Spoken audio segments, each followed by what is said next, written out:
গিলা, পা, কলিজা এবং হাড়সহ সামান্য কিছু মাংস যদি এভাবে লাল লাল করে ঝাল ঝাল করে রান্না করা হয় তাহলে একদম চেটেপুটে ভাত খাবেন। তো আমি কিভাবে এই রান্নাটা করি সেটা দেখতে থাকুন। তো প্রথমে আমি এখানে পেঁয়াজ কুচি দিয়েছি আর তেল দিয়েছি, দিয়ে পেঁয়াজটাকে লাল লাল করে ভেজে নিয়েছি। তারপর এখানে পানি দিয়ে দিলাম, আর পানি দিয়ে দেওয়ার পর এখানে দিয়ে দিলাম আদা বাটা, রসুন বাটা। আদা বাটাটার একটু পরিমাণটা বেশি দিয়েছি যেহেতু মুরগির পা গন্ধ করে।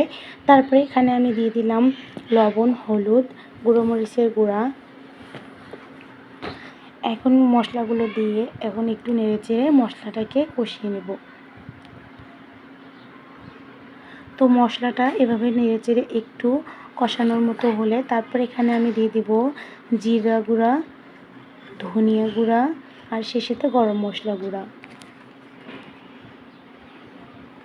তো বেশ কিছুক্ষণ আমি মশলাটাকে ভালোভাবে নেড়েচেড়ে এখন কষিয়ে নিয়েছি। আর দেখেন পেঁয়াজটা একদম এবং মশলাটা সুন্দর মতো কষানো হয়ে গেছে। তো আমি এখন মশলাটা এদিকে আর একটু কষিয়ে নিই।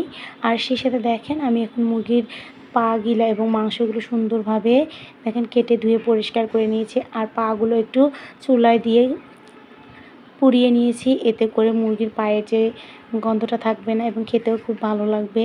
তারপরে এখানে আমি মাংসগুলো দিয়ে দিলাম মশলার মধ্যে, দিয়ে এখন ভালোভাবে নেড়েচেড়ে মশলার সাথে মিক্সড করে দিলাম। আর দিয়ে তারপর আমি এখন ঢাকনা দিয়ে ঢেকে দিয়ে কিছুক্ষণ ওয়েট করব।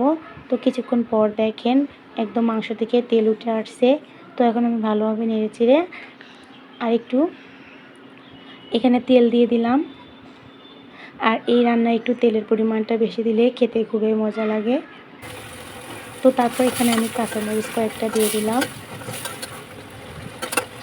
এখন কাঁচামরিচটা দিয়ে একটু নেড়েচেড়ে দিয়ে আবারও ঢাকনা দিয়ে ঢেকে দিয়েছিলাম এবং কিছুক্ষণ পর দেখেন মাংসটা প্রায় কষিয়ে আসছে, একদম লাল লাল হয়ে গেছে।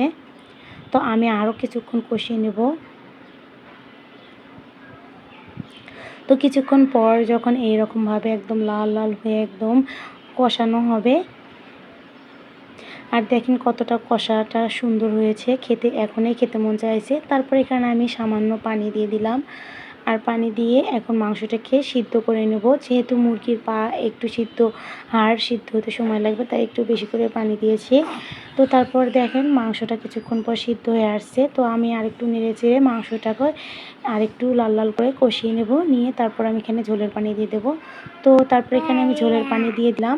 আর ঝোলের পানি দিয়ে এখন আমি নেড়েচেড়ে কিছুক্ষণ ওয়েট করবো। আমি যেহেতু মাংসটার মধ্যে একদম গায়ে গায়ে একটু ঝোল ঝোল রাখবো, তাই আমি একটু পানিটা বেশি দিয়েছি। আপনারা চাইলে একদম শুকনো শুকনো করে ভুনা করে খেতে পারেন। তো আমরা একটু ঝোল ঝোল খেতেই পছন্দ করি, তাই আমি পানিটা একটু বেশি দিয়েছিলাম। যাই হোক, আমার রান্নাটা হয়ে গেছে। এই হলো আমার রান্নার ফাইনাল লুক। তো কেমন হয়েছে রান্নাটা সবাই কমেন্টে জানাবেন। ভালো থাকবেন, সুস্থ থাকবেন। আল্লাহ হাফেজ।